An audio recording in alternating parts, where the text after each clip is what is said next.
Backyard boat building. What is it? Webster's Dictionary would define backyard boat building as the purchasing of plans from a kid.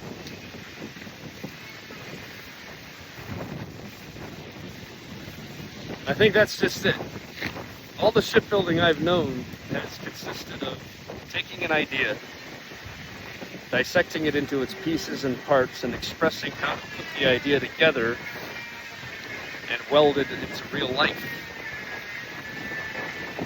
And what we end up with is the product of the mathematical and scientific understanding of the problem, which is the carriage of people and cargo across a free surface.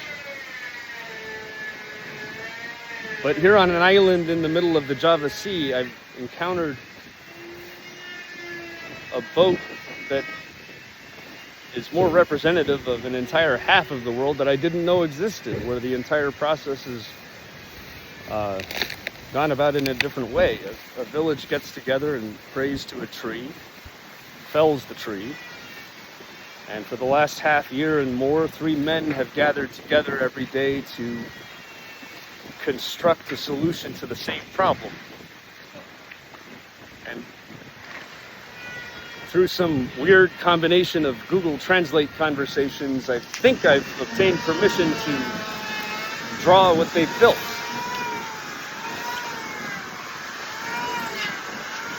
And I'm intensely curious about what we'll find when we reverse that process.